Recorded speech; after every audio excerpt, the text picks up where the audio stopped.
예, 민주당의 서른 의원입니다. 예, 안녕하세요, 의원님. 애당초는 좀 한일 관계 좀 여쭤보려고 이제 인터뷰 요청을 드렸었는데 지금 현안이 불거져서 이전부터 좀 여쭤보겠습니다. 김상조 공정거래위원장 임명에 대해서 자유한국당이 강력히 반발하면서 내일 아침에 의총까지 연다고 하는데요. 어떻게 지켜보고 계세요?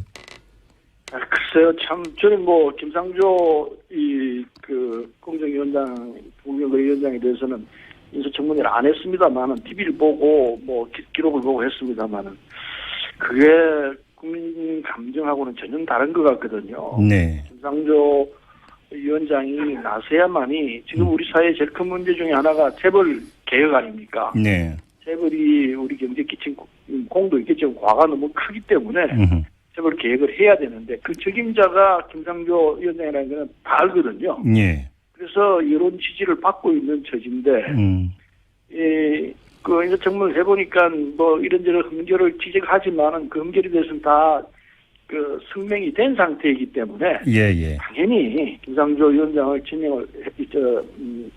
인정을 하고 해야 되는데, 야당이 지금 전형적인 발목 잡기를 하는 것 같아요. 안타까워요. 그래요. 자, 그러면 김상조 위원장 그 문제를 넘어서 의원님이 지금 소속된 상임위원회 외교통일위원회 아니겠습니까? 외교장관 후보자 이제 임명 문제가 이제 남아 있는데요. 조금 전에 연결했던 그 자유한국당의 정영기 의원 같은 경우는 강경화 후보자 같은 경우는 야 3당이 공히 반대하고 있는 인물이기 때문에 강경화 후보자까지 임명한다면 정말로 청문회 할 필요가 있을까라고 이렇게 반문 형식으로까지 이제 강하게 이야기를 했는데 어떻게 보세요? 글쎄, 그건 일방적인 주장일 것 같습니다. 우리가 인사청문회를 해본 결과, 강경화 장관 후보자는 우선 도덕적 측면에서 다 설명이 됐어요. 여러 가지로 투기를 했다 어쨌다 이런 내용들 다 밝혀졌고 그게 과장된 얘기고 터무니없다까지는 할 수는 없는 얘기지만 사실을 잘 모르고 한 이런 부분들이 있었기 때문에 당연히 이건 장관으로서 자기 있다 이렇게 생각했고 무엇보다도 인사청문회 과정에서 능력이 있다는 걸 확실히 보여줬어요. 좀 심지어 아주 내공이 대단하다는 생각까지 했는데. 그렇게 보셨어요? 뭐 때문에, 왜냐면, 잠깐만요, 왜냐면 일부 야당 의원들은 사드 문제 물어봤더니 5분 동안 무검으로 대답도 못하고 이렇게 했던 그러니까 능력도 의심된다 이런 식으로 주장을 하던데. 그건 전혀 아닌 소리예요. 사드 문제는. 쉽게 얘기할 수 있는 사안들이 아니죠. 중국과의 관계가 있는 조건이기 때문에. 그럼 몰라서 얘기를 안 한 게 아니라 발언의 신중을 기하기 위해서 언어 선택을 했다. 당연하죠. 그건 외교장관으로서 할 수 있는 얘기가 있고 또 우리 국회의원으로서 할 얘기가 국민이 할 소리가 있고 다 다를 수 있거든요. 그게 이제 중국과 미국과의 사이에 끼인 우리의 처지이기 때문에 이 문제를 어떻게 할 것이냐는 건 외교장관으로서는 신중해야 합니다. 그런 처지에서 그렇지 모르고 하는 건 절대 아니에요. 다 파악하고 있더라고요. 그래요? 그럴 정도였어요. 그래서 안 된다는 이유를 우리는 찾을 수가 없습니다. 어떤 문제가 있냐? 아니에요. 다 성명됐어요. 능력의 문제 충분하고도 남아요. 알겠습니다. 다자외교 등등을 해서 오죽하면은 역대 외교부 장관들이 여야 막론하고 강경을 해야 한다고 주장하고 있지 않습니까? 그 문제와 관련해서 조금 전에 정영기 의원은 이게 이분들의 자발적인 지지 선언이냐 그게 아닐 수도 있다는 취지로 주장을 했는데요. 어떻게 받아들이세요? 아닐 수 있으면 그건 아니라는 걸 증거를 떼보라고 그랬어요. 어떻게 과거 장관했던 사람들이 주장한 건데 그게 어떻게 자발적이 아니라고 얘기를 합니까? 참 자기들 할 때와 같은 모양으로 생각하는 모양이죠. 박근혜 정부 때는 그런지 모르지만 우리는 절대 그렇게 안 합니다. 알겠습니다. 아무튼 지금 이 시점에서 강경화 외교장관 후보자에 대한 청문 경과 보고서 채택은 무망한 상황인데요. 현재까지만 놓고 본다면. 자, 그러니까 문재인 대통령이 강경화 외교장관 후보자에 대해서도 임명장을 줘야 된다. 이렇게 생각하십니까? 지금 외교부 각 장관들이 다 지금 공석이 길어지고 있기 때문에 특히 외교 문제는 아까 말씀드렸습니다만 사드 문제라든지 일본과의 문제라든지 이게 4대 강국과의 관계 속에서 빨리 정리를 해 넘어가야 될 사안들이 너무 많거든요. 그래서 특별히 외교장관은 빨리 결정을 해야 합니다. 그런 상황에서 대통령께서 이걸 자꾸 끌고 갈 수 있는 문제가 아니에요. 강경화 후보자가 능력이 모자라거나 도덕적 결함이 있다면 당연히 야당의 입장을 들어서 갈아야죠. 그러나 그럴 조건이 전혀 아니기 때문에 참 적임자로 뽑았다 생각하고 있습니다. 특히나 지금 한일 관계가 있지 않습니까? 위안부 문제가 있지 않습니까? 이 강경화 후보자는 십몇 년 전부터 네. 그 여성 인권 위안부 문제에 대해서 눈을 뜨고 이 문제에 천착해 왔어요. 예. 그래서 한일 간의 관계에서는 아주 책임자가 이게 아마 대통령께서 그런 걸 알고 뽑으신 것 같아요. 네. 위안부 문제는 다시 우리가 들여다봐야 되거든요. 예, 예. 그래서 이게 가장 책임자가 강경화 후보자다 이렇게 판단하고 계셨기 때문에 네네. 지금 상황에서는 늦출 이유가 없다고 생각합니다. 야당이 알겠습니다. 이걸 협조할 생각이 없다면은 네. 강행을 할 수밖에 없는 상황이죠. 만약에 그렇게 돼서 김상조 위원장에서 강경화 장관까지 임명을 할 경우에 여야 관계가 급속히 냉각이 될 수 있는데 그걸 감수해야 된다 이런 입장이십니까? 불행히도 예. 이 상황에서는 여야 관계는 그 차후 또 뭐 할 수 있는 상황이 있을 거라 생각하지만은 예예. 어쨌든 이 본의 아니게 할 수밖에 없는 상황이기 때문에 네. 국정 운영을 어떻게 할 수밖에 진행할 수 없는 상황에서는 강행할 수밖에 없다고 보고 네네. 여야 관계는 또 풀 수 있는 또 상황이 있을 거라 봅니다. 알겠습니다. 지금 잠깐 위안부 문제 언급을 하셨는데요. 어제 문재인 대통령이 니카이 자민당 간사장을 만난 자리에서 한일 위안부 합의는 한국 국민이 받아들이지 못하는 게 솔직한 현실이다 이렇게 아주 직설적으로 언급을 했습니다. 하지만 네. 일본의 스가 요시히데 관방장관은 위안부 합의를 착실하게 이행해야 한다. 사실상 반박성 입장을 오늘 내놨는데요.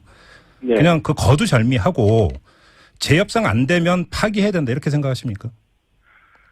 이건 사실은 구두 약속이거든요. 예. 서명으로 한 게 아니고 법적 책임은 없습니다. 음흠. 우리가 못하겠다면 할 수 있는 사안이기 때문에. 네. 근데 일본이 지금 이렇게 나오는 건 착각 아닌가 하는 생각을 하고 있어요. 왜냐하면은. 예.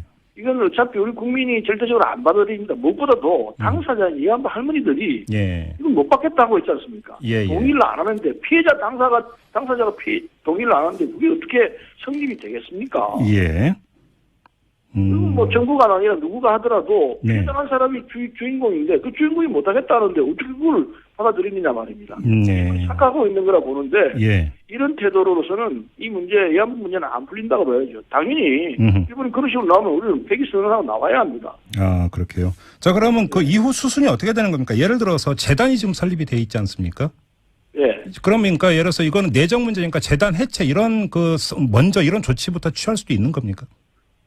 재단은 자연스럽게 이제 정리를 해야 한다고 봐요. 예. 외교부 입장에서는 정리를 하는 수순으로 들어갈 거라 생각하고. 예. 물론 지금 서둘러서 정리할 사안은 아니고 일본과의 관계가 정리가 되는 걸 보고 정리를 해도 되는데. 네. 먼저 하해 치유재단이니까 그거는 정리를 하는 게 맞죠. 그렇게 보시는 거고요. 조금 전에 강경화 후보자가 위안부 문제를 푸는데 최적임자라고 평가를 하셨는데 어떤 점 때문에 그렇게 평가를 하시는 거예요? 우리 강경화 후보자는 사실은 국회 의장 비서관으로 있으면서 예. 이 위안부 문제를 10몇 년 전에 이미 봤어요. 예. 그리고 그게 대단히 중요하다는 걸 인식을 하고 여행 가서도 여성 인권 문제를 전착을 해갔거든요. 예. 그래서 이분 전공이 어떻게 보면 위안부 문제와 연관된 여성 인권 문제예요. 유엔에서도 사무총장 밑에 사무차장을 하면서 예. 주로 여성 인권 관계로 이 국제적인 일을 했기 때문에 네. 딱 책임자죠. 적어도 위안부 문제에 있어서는. 네. 그래서 아마 그런 걸 감안해서 대통령께서 외교부 장관으로 뽑았지 않나 생각을 하는데 예. 이 강경화 후보자는 위안부 문제와 뗄 수 없는 그런 관계를 갖고 있었어요. 그런 점에서 전문가다 이렇게 평가를 하시는 거군요. 전문가죠. 예. 아주 적임자예요. 알겠습니다. 그런데 박근혜 정권에서 이 한일 위안부 합의를 급작스레 꺼냈을 때 많은 사람들이 어떻게 분석을 했냐면 이게 미국의 압박과 종용 때문에 합의를 끌어낸 것이다 이런 분석을 했었습니다. 그리고 만약에 이런 분석이 사실이라면 이게 강경화 장관 후보자 개인의 역량이나 우리 정부의 의지만 가지고 과연 되겠느냐라고 하는 또 이런 의문이 들 수도 있거든요. 이 점은 어떻게 보세요? 네, 그런 측면이 있었던 것 같아요. 그러나 그렇다 하더라도 예. 아무리 미국이 동용한다 하더라도 제대로 안 된 협정이라면 안 해야죠. 네. 근데 미국 입장에서는 아마 동북아 정세 등등 중국과의 관계 등등을 생각해서 한국과 일본이 좋은 관계를 유지하는 게 좋겠다. 따라서 위안부 문제는 풀려야 한다. 이런 입장에서 봤는데 예. 이것도 서두른 감이 있죠. 더군다나 네. 한국 정부가 정말 졸속 처리를 했고 그리고 위안부 문제를 제대로 보지 못하고 이런 결과를 만들어낸 거죠. 예. 미국이 중간에 조정을 했다 하지만은 조정 결과는 잘못된 거고 네. 그리고 이 서로 조정하는 입장에서 하더라도 이렇게 하도록 해서는 안 되는 거죠. 예. 한국 정부가 박근혜 정부가 대단히 잘못한 협정이었다 봐야죠. 알겠습니다. 뭐 같은 듯 다른 문제인데요. 이 방한했던 니카이 도시로 자민당 간사장 특사 자격으로 방한하지 않았습니까? 근데 한국에 와서 무슨 간계를 쓰는 사람들을 이런 언급을 해서 박멸을 해야 된다는 표현까지 썼습니다. 이거 어떻게 받아들여야 되는 겁니까? 그 양반이 외교 특사로 왔다는데 아베라는 사람이 갖고 있는 우리 한국 문제통은 갖고 있는 입장이 대단히 초보수적인 입장을 갖고 있는 사람 아닙니까? 예. 그걸 일부러 한국에서 협상을 한다고 해서 이런 자세를 취하는지 모르지만은 외교적으로는 저는 볼 때 낮은 수준 아닌가 개인적으로 저급한 수준이다. 예. 그래서 그런 거는 일본에 아무런 도움이 안 되고 한일 관계에 더 안 좋은 기름만 붓는 그런 역할을 할 거라 생각합니다. 불만 더 크게 붙이는 결과만 하는 거죠. 이것은 제가 볼 때는 일본을 위해서는 안 좋고 우리 국민 입장에서는 받아들일 수가 없는 이야기죠. 그러니까요. 알겠습니다. 자, 말씀 여기까지 듣도록 하겠습니다. 고맙습니다, 의원님. 네, 감사합니다. 네, 지금까지 더불어민주당의 설훈 의원이었고요. 예, 민주당의 설훈 의원입니다. 예, 안녕하세요, 의원님.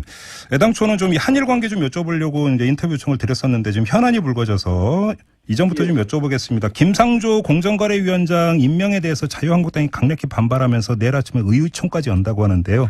어떻게 지켜보고 계세요?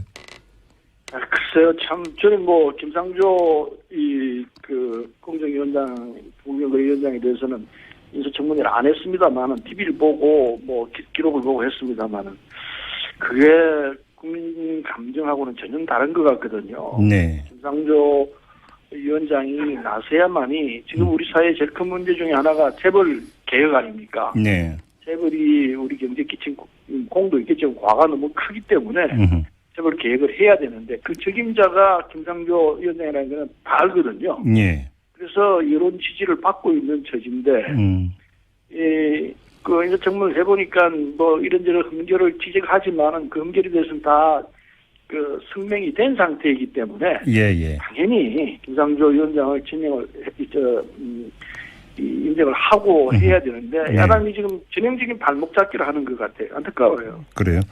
자, 그러면 김상조 위원장 그 문제를 넘어서 의원님이 지금 소속된 상임위원회 외교통일위원회 아니겠습니까? 외교장관 후보자 이제 임명 문제가 이제 남아 있는데요. 조금 전에 연결했던 그 자유한국당의 정영기 의원 같은 경우는 강경화 후보자 같은 경우는 야 3당이 공히 반대하고 있는 인물이기 때문에 강경화 후보자까지 임명한다면 정말로 청문회 할 필요가 있을까라고 이렇게 반문 형식으로까지 이제 강하게 이야기를 했는데 어떻게 보세요? 글쎄, 그건 일방적인 주장일 것 같습니다. 우리가 인사청문회를 해본 결과 강경화 장관 후보자는 우선 도덕적 측면에서 다 설명이 됐어요. 여러 가지로 투기를 했다 어쨌다 이런 내용들 다 밝혀졌고 장관은 외교장관으로서는 신중해야 합니다. 그런 처지에서 그렇지 모르고 하는 건 절대 아니에요. 다 봐가고 있더라고요. 아, 그래요? 그럴 정도였어요. 예. 그래서 안 된다는 이유를 우리는 찾을 수가 없습니다. 어떤 문제가 있냐? 아니에요. 다 성명됐어요. 능력의 문제 충분하고도 남아요. 알겠습니다. 그리고 다자외교 등등을 해서 오죽하면은 역대 외교부 장관들이 여야 막론하고 강경을 해야 한다고 주장하고 있지 않습니까? 네. 그 문제와 관련해서 조금 전에 정영기 의원은 이게 이분들의 자발적인 그 지지 선언이냐 그게 아닐 수도 있다는 취지로 주장을 했는데요. 어떻게 받아들이세요? 아닐 수 있으면 그건 아니라는 걸 증거를 떼보라고 그랬어요. 어떻게 과거 장관했던 사람들이 주장한 건데 그게 어떻게 자발적이 아니라고 얘기를 합니까? 참 자기들 할 때와 같은 모양으로 생각하는 모양이죠. 박근혜 정부 때는 그런지 모르지만 우리는 절대 그렇게 안 합니다. 알겠습니다. 아무튼 지금 이 시점에서 강경화 외교장관 후보자에 대한 청문 경과 보고서 채택은 무망한 상황인데요. 이게 과장된 얘기고 터무니없다까지는 할 수는 없는 얘기지만 사실을 잘 모르고 한 이런 부분들이 있었기 때문에 당연히 이건 장관으로 자기 있다 이렇게 생각했고 무엇보다도 인사청문회 과정에서 능력이 있다는 걸 확실히 보여줬어요. 좀 심지어 아주 내공이 대단하다는 생각까지 했는데. 그렇게 보셨어요? 뭐 때문에 왜냐면 잠깐만요, 왜냐면 일부 야당 의원들은 사드 문제 물어봤더니 5분 동안 무검으로 대답도 못하고 이렇게 했던 그러니까 능력도 의심된다 이런 식으로 주장을 하던데. 그건 전혀 아닌 소리예요. 사드 문제는 그 쉽게 얘기할 수 있는 사안들이 아니죠. 그 중국과의 관계가 있는 조건이기 때문에. 그럼 몰라서 얘기를 안 한 게 아니라 그 발언의 신중을 기하기 위해서 언어 선택을 했다. 당연하죠. 예. 예. 그건 뭐 외교장관으로서 할 수 있는 얘기가 있고 네. 또 우리 국회의원으로서 할 얘기가 국민이 할 소리가 있고 다 다를 수 있거든요. 예. 그게 이제 중국과 미국과의 사이에 끼인 우리의 처지이기 때문에 네. 이 문제를 어떻게 할 것인지. 현재까지만 놓고 본다면 자 그러면 그러니까 문재인 대통령이 강경화 외교장관 후보자에 대해서도 임명장을 줘야 된다 이렇게 생각하십니까? 지금 외교부 각 장관들이 다 지금 공석이 길어지고 있기 때문에 예. 특히 외교 문제는 아까 말씀드렸습니다만 사드 문제라든지 뭐 일본과의 문제라든지 이게 4대 강국과의 관계 속에서 빨리 정리를 해 넘어가야 될 사안들이 너무 많거든요. 예. 그래서 특별히 외교장관은 빨리 결정을 해야 합니다. 그런 상황에서 대통령께서 예. 이걸 자꾸 끌고 갈 수 있는 문제가 아니에요.